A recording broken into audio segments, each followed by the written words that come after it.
Don't know what I'm feeling. Hello all, I'm Marin. Welcome to another reading vlog and welcome to another episode of Reading Books I Should Have Read in 2025. This time I am going to be using the TBR jar to pull all three books that I'm going to read. But if you watched the last video I did in this series, which I'll link up above, you will know that I used a random spinner wheel for two of those picks. That was to help me with some Libby holds issues that I was having because I was running out of room to put new books on hold. I am somewhat okay in terms of how many holds I have, so we are going to fully go with the TBR jar this time around. So I will be pulling three books from the TBR jar. These are all books that I've either purchased in 2024 or 2025. They could be audio, physical, or ebook, and I'm going to read them in this vlog in the hopes that I can get to the 65% books read mark of those 2025 purchases. So that's how this is gonna work. We're gonna go ahead and reach in and see what book I'm going to be reading first. So here we go.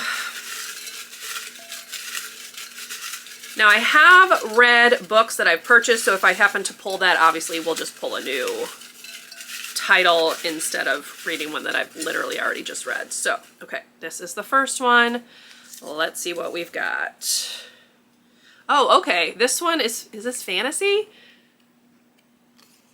Can you read it? Okay, this is A Sea of Unspoken Things. I don't know if that's focusing, I apologize. This is by Adrienne Young. Let me pull it off the shelf and we'll read the synopsis. Okay, this one I actually own via Audible, so it's an audiobook. This says, a woman investigates her brother's mysterious death while coming to terms with her own haunting past in this atmospheric novel from the New York Times bestselling author of The Unmaking of June Farrow.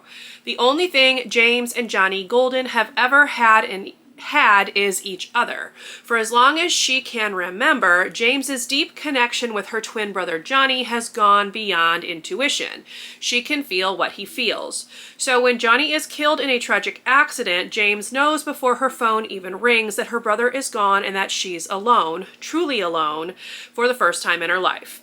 When James arrives in the rural town of Hawthorne, California to settle her brother's affairs, she's forced to rehash the ominous past she and Johnny shared and finally face Micah, the only person who knows about it. He's also the only man she's ever loved. But James soon discovers that the strange connection she had with Johnny isn't quite gone, and the more she immerses herself into his world, the more questions she has about the brother she thought she knew.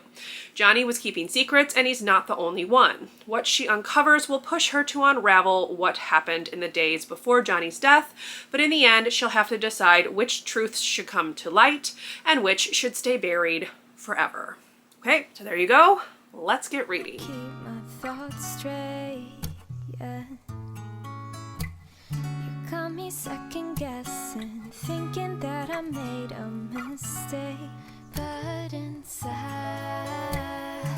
Okay, all, I actually finished A Sea of Unspoken Things in a single day. I did listen to this on audio because that is how I'd purchased it, and I just have this one because I like to reference page numbers. But this was a very quick read.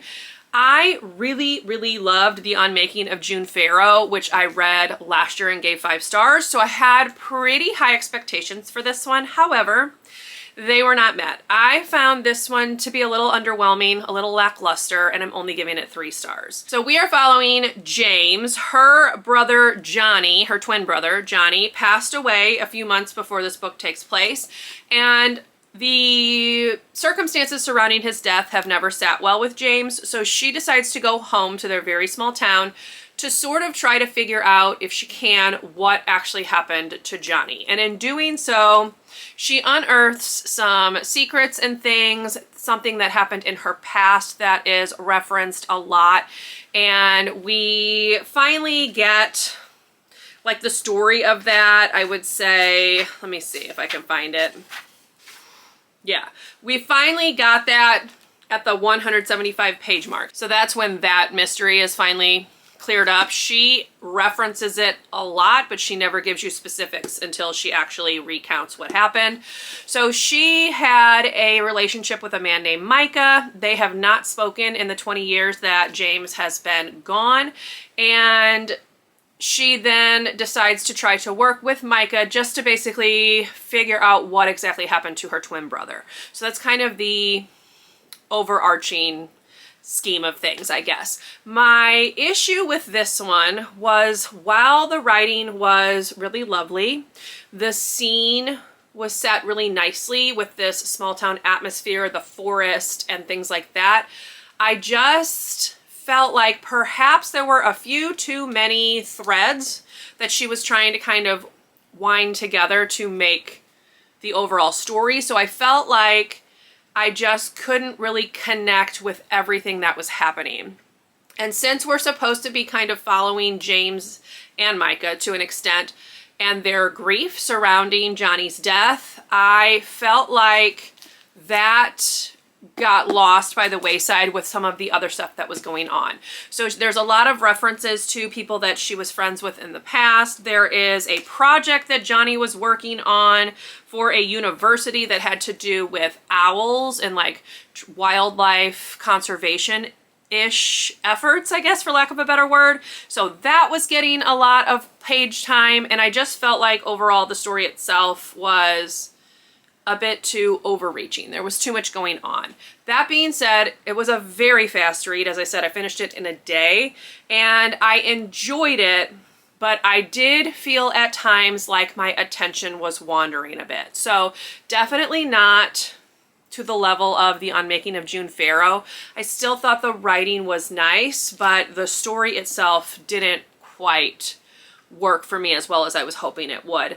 The magical realism element in this one, because she does include those in her writing, would be like an uncanny connection that the twins have, or I should say had, with each other, and the fact that it is still occurring to James even though her brother has passed away. So that's kind of the magical realism type elements there. As I said, it's a it's a beautifully written book, but I just felt like maybe there was a bit too much going on here. So I'm only giving it 3 stars. There is another one that she's written, which is this one right here, Spells for Forgetting. I would like to check that one out as well, but now I'm going to temper my expectations because I'm kind of wondering if maybe The Unmaking of June Farrow was maybe just like a one-off in terms of like really enjoying her work, but we'll see. Time will tell. But that's gonna be my little quick review for this one. I liked it. It just wasn't what I was hoping it would be, so I'm giving it 3 stars. So let's pause on this one because it's done. Let's go back to Past Me and find out what the second book for this vlog is going to be. Okay, with book number 1 out of the way, it is time to see, oops, one just fell out. Let's put that back in. Okay, it's time to see what is up next. So, oh my, there's a whole bunch of them. I'm gonna do this one. Okay, this one's an audio. This is Two Can Play. This is by Allie Hazelwood. I'm gonna have to pull the synopsis up on my phone, so let me do that and we'll talk about what it's about. Okay, this next one is pretty short. It says the listening length is 4 hours and 24 minutes. I think she came out with a print version of this, didn't she? I think I saw something about that on Goodreads or something. But anyway, here we go. This is Two Can Play. This says, an enemies to lovers spicy romance set in the world of video gaming. Viola Bowen has the chance of a lifetime to design a video game based on her all-time favorite book series. The only problem? Her co-lead is Jesse effing Andrews, aka her arch nemesis. Of course. Jesse has made it abundantly clear over the years that he wants nothing to do with her, and Viola has no idea why.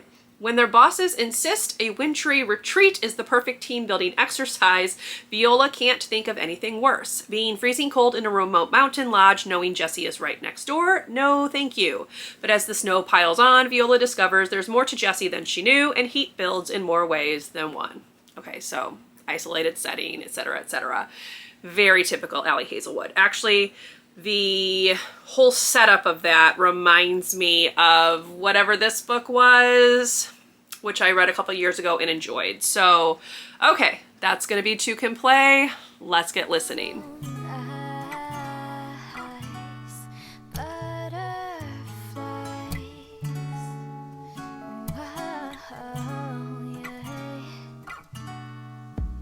Okay, I have finished Two Can Play by Allie Hazelwood, and if you are a fan of her typical formula, I feel like you will enjoy this one. I did enjoy it. I'm giving it 4 stars. And she has a way of writing that just tends to work for me. So like I said, if you like her work, I don't see why you wouldn't like this one. This is very in line with her other STEM-centric books. We are following, it looks like viola, like the instrument, but it was pronounced on the audio viola, so we'll roll with that. We're following Viola and Jesse. They work for competing video game companies, and they have been offered a chance to work together to create a video game that Viola has always wanted to work on because it is based on a book series that she grew up reading with her father. So in typical Allie Hazelwood fashion, we have Jesse, who is the male main character. He is just pining away for Viola, and Viola believes that he can't stand her. So again, very typical with her books. Now, the reason for this is miscommunication, which typically is very irritating for me, but in this case, I didn't mind it so much. I think because this is a novella, it's resolved quickly enough to my satisfaction to not get on my nerves. In a full-length book, it definitely would have probably irked me a little bit more because it probably would have dragged on for longer. So it was helpful that this is a novella, obviously a very quick read, and I think it comes in at like 150 pages or something. Let me see, that's a lie. It's not 150, it's slightly longer than that. 173. So yes, very quick read, but we are basically just following them as they are on this retreat with their 2 companies to sort of figure out if they can collaborate on this video game. That's kind of like the main plot of this. So again, very similar to her STEMinist novels. The only one of those that I really did not like was Love on the Brain. That one was not a favorite, but I have enjoyed pretty much everything else I've read by her. So if you're a fan of her writing, I don't see why you wouldn't like this. And I am glad that now it is in print format. I did pick up the book version after I listened to the audio so that I can add it to my Allie Hazelwood shelf because I did really have a good time with this. So that's kind of all I have to say. There's not much to talk about. Obviously, it's a novella. It's quite short, but I did have a good time with it. So I would recommend it if you like her work. Now, one thing I did see a couple people mention is that they like her full-length books, but not her novellas. I have actually only read 2 novellas by her, and I have not read any of like the STEM novellas that she's written. So for me, this one was great. Is it the best thing ever? Of course not. It follows a formula. Your male main character is built like a house. You have a petite female character and everything that comes along with that when it comes to Allie Hazelwood, so keep that in mind. But yeah, I enjoyed this. I felt like it had good banter, and I liked watching a little bit of the behind the scenes of the video gaming. Had this been a full-length novel, I think I also would have enjoyed it because I feel like she could have gone more in depth on the video game stuff, which we obviously do not get a lot of because this is all about the prequel to the actual creation of the video game. So that would have been nice to see in like a full-length book, but for a novella, this worked perfectly fine. I had a good time with it, and I'm glad that I gave it a read. So that's going to conclude this one. So let's go back to Past Me for the final time to see what the final book for this vlog is going to be. Okay, and just like that, we are down to the final book of this vlog. So once again, let's give it a mix and see what the last book for this vlog. I'm trying to, some of them are like really stuck together, so I'm trying to separate them. Okay, let's see what the last book's going to be. We'll do this one. Okay, this one was actually Will Prescribe You a Cat, but I've already read that, so let's reach in and do another one instead. So we will choose this one. Oh, okay, this is a nonfiction, so definite change of genres, but this one is Waco. So let me grab it and we'll read the synopsis. All right, completely changing gears from the first 2 books that I've read for this vlog. we have Waco. This is David Koresh, The Branch Davidians, and a Legacy of Rage by Jeff Gwynne. I am planning on reading another book by him later this year. That one is The Road to Jonestown, and I've heard really good things about his writing. I'm kind of looking right now. I don't think this one has... Oh, it does. There are a few like real photographs in here as well. So, okay, let me read the synopsis. I think this one is on the newer end of things. When did this come out? 2023. So I think this is possibly his newest release. But okay, I'm going to go ahead and just read the synopsis. It says, best-selling author and former investigative reporter Jeff Gwynne has written the definitive account of the disastrous siege at the Branch Davidian compound in Waco, Texas, revealing the real story behind why it went so wrong, drawing on never-before-seen documents, photographs, and interviews. For the first time in 30 years, more than a dozen former ATF agents who participated in the initial February 28, 1993 raid speak on the record about the poor decisions of their commanders that led to this deadly confrontation. Revelations in this book include why the FBI chose to end the siege with the use of CS gas, how both ATF and FBI officials tried and failed to cover up their agency's mistakes, where David Koresh plagiarized his infamous prophecies, and direct links between the Branch Davidian tragedy and the modern militia movement in America. Notorious conspiracist Alex Jones is a part of the Waco story. So much is new and stunning. Gwynne puts you alongside the ATF agents as they embarked on the disastrous initial assault, unaware that the Davidians knew they were coming and were armed and prepared to resist. Drawing on this new information, including several eyewitness accounts, Gwynne again does what he did with his best-selling books about Charles Manson and Jim Jones, shedding new light on a story that we thought we knew. So again, I have watched several I guess documentary type things about Waco, so I'll be very curious. They talk about some new information and thing. I'm very interested in reading this and seeing what new information he has found and is going to bring to light. So yes, this will be the final book for this vlog. Let me get reading. Me some type of way with every passing day.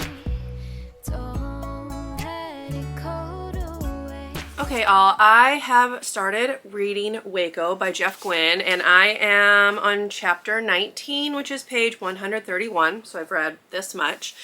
Now, I feel like the vast majority of people know about the incident at Waco and the Branch Davidians, David Koresh, etc. I feel like it's pretty ingrained in like the American psyche, if you will, because obviously if you were alive during this time, you probably remember seeing the video that came out of Waco as everything was going down. So for those who may not be as old as I am, this took place in 1993, and it was following a religious cult known as the Branch Davidians and their leader, David Koresh.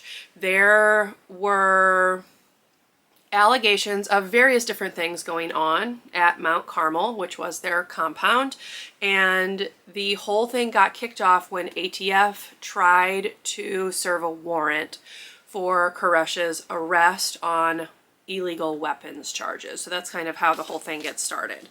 So this book is laid out kind of in chronological order. It starts off with the prologue with the events of February 28th, 1993, which is when ATF attempted to serve the warrant and a shootout ensued. So we start off by hearing from some of the members of ATF, and we learn pretty quickly that many who were involved did not want to go in because their element of surprise had been blown due to a lot of ineptitude, honestly, and that's kind of what has already come out like so far in this book. So we are getting a lot of the background of the Branch Davidians, how their religion, for lack of a better term, came to be, the various leaders that had been over the Davidians. They went by different names throughout that period of time. And so the first part of this focuses on the actual like religious aspects of it. So then we get into the current day. So once David Koresh has taken over the Branch Davidians, and we learn about some of the allegations that started to come out. So David Koresh was believed and this is true, was believed to be having sex with underage girls. So we know what that actually constitutes. For the Davidians, they didn't view it that way, but you know, we know what that actually was. So CPS, Child Protective Services, was attempting to look into these allegations as well as abuse allegations, because it comes out that the Davidians believed in spanking, I guess, for lack of a better word, that's what they called it, spanking children as young as 6 months old with a wooden spoon. So there were abuse allegations. So CPS was attempting to look into that, and they obviously were not getting a lot of cooperation from the Branch Davidians because they believed that they were not doing anything wrong. So that's like the first part. Then we actually get into the ATF investigation, which is what's going to kick off now in chapter 19. So a lot of this so far has just been some background, giving you an idea of precisely what was going on behind the scenes that ultimately led to the mess at Mount Carmel in Waco. That's kind of the initial setup for this. This is written in a very accessible way. He has a very easy style of writing, so it pulls you in, it keeps you engaged, and he has a way of telling you factual information in an entertaining way. So it keeps your attention, keeps you invested, and I feel like so far everything's been laid out like in a good order to kind of give you an idea of like the upward climb. So I would say February 28th would be like the peak, because that's when the ATF attempted to serve that warrant and things then went downhill from there. So we are very much in like the lead up to the events at February 28th. And I think we're going to now get into precisely what ATF was looking at, and the lead up to what happened. So that's where I am. But so far, yes, very accessible writing style, and I'm enjoying it so far. There were some things that I was not familiar with in terms of the cult and the religion they were following. The background on that, I didn't know very much about that. So it was very interesting to me to kind of hear how the Davidians and the various names they went by before that came about. So I did enjoy that part, and now we're going to get into more of like the action, if you will. So yes, that is my initial thought. I'm hoping that I can have this done pretty quickly now, and once it is finished, I will go ahead and give you final thoughts, but so far I'm enjoying it. So let's go ahead and get back to reading. Okay, I have finished Waco by Jeff Gwynne. I'm going to give this 4 stars. As I've already mentioned, it's very readable, very engaging. I learned quite a bit actually about the investigation into the Branch Davidians and then the actual events that kicked off on February 28th, 1993. And I overall enjoyed the way that this was written. It is kind of like someone is just telling you a history lesson, basically. So I found that very easy to read. The audiobook was well narrated, so I would recommend that. My one complaint comes because of a little throwaway remark in the title, which is A Legacy of Rage. When you get to that part of the book, that is like almost a throwaway chapter that he tacked on to the end almost. I felt like he could have done a lot more with that portion of the book, so I just found it. It's right here. And in it, he talks a little bit about what happened post-Waco in terms of the militia groups that popped up across the United States and the fallout of Barack Obama becoming president, and then the first election of Donald Trump. He does not nearly go into that part of history enough, in my opinion, to have titled that chapter A Legacy of Rage, because he's basically only covering 30 years. This book was released in honor, for lack of a better word, of the 30-year anniversary of the events at Waco. So that is why this came out in 2023. but he could have done a lot more with present day.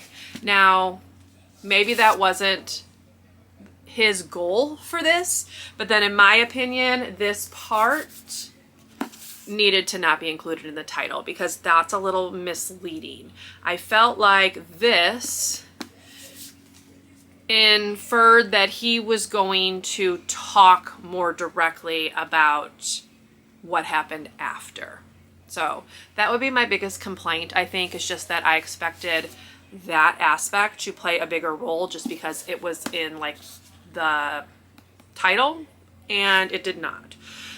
Otherwise, as I've said, very readable, very informative, and you can see right from the beginning how bad of an idea it was for the ATF to attempt to serve that warrant on the day that they served it, or attempted to serve it, because they needed the element of surprise in order for this to work, and they did not have that.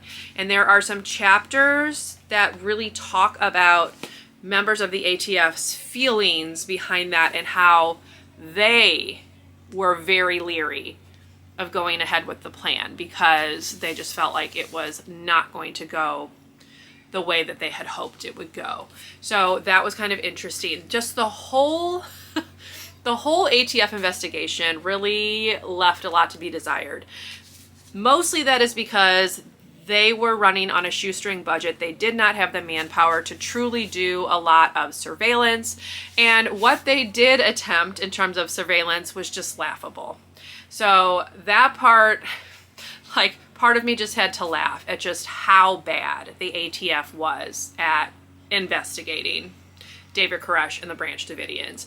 They truly thought that they were pulling one over on them, when in reality, the entire Branch Davidian compound at Mount Carmel knew exactly what was going on. So that part you just had to kind of shake your head at, because it was so obvious from the beginning that all the events that led up to February 28th were heading in that direction, because the ATF were just so sure of themselves, and it was so obvious that they did not know anything about what was actually happening. So in my opinion, that was just something you have to shake your head at. The events at Waco should never have happened, and the way that the whole thing was quote unquote resolved, which obviously it was not, because it ended up killing like 80 plus people. I mean, you could just see it coming. It should have been handled in a different way. I think everyone can agree on that. And the book just kind of solidified my belief in that. I will mention, I watched this show on Amazon Prime, which also talks obviously about Waco. And that one was interesting because it was definitely a bit biased towards like the government and in favor of the ATF and FBI's actions, but it did have interviews with some surviving Branch Davidians as well, which they were attempting to like balance some things out, but I did find that very interesting, so I would recommend that. And then I also watched the documentary by the same director on the Oklahoma City bombing, which is obviously part of that Legacy of Rage thing mentioned here, but again, didn't get enough coverage in my opinion. So anyway, this one's done, 4 stars. I am really glad that I gave it a read. I do really like his writing, so I am looking forward to reading the couple of other books that he has written. One of them I have planned to read later in the year, which is The Road to Jonestown, which is about Jim Jones and the People's Temple. And the other one is about Charles Manson and the Manson murders. That one I do not own, but I do own The Road to Jonestown. So you will see me read that at some point later in the year, but I may have to pick up the other one by him because I just really did enjoy his writing and I liked his style. So this one did contain photographs. I may have mentioned that already. So you can see some portraits of some people, also just some pictures of the actual attempt to serve the warrant. This man right here was actually one of the people that was interviewed in that documentary I mentioned on Amazon. So just kind of interesting. I like how he does include pictures in his books to kind of help bring things to life a bit more. Obviously, I remember this, but for those who don't, the pictures definitely kind of help with that whole thing. So anyway, that's going to do it for this book and this vlog. I hope you enjoyed coming along with me as I chose some more books from my TBR jar. If you did, please leave me a thumbs up. Consider subscribing to my channel if you would like to see more from me. If you made it to the end of the video and would like to leave an emoji to show you were here, you can leave, let's see, because I have these two as well. Let's do some kind of video game related emoji in honor of Two Can Play, and I will see you in my next video. Bye everyone. How much time we had.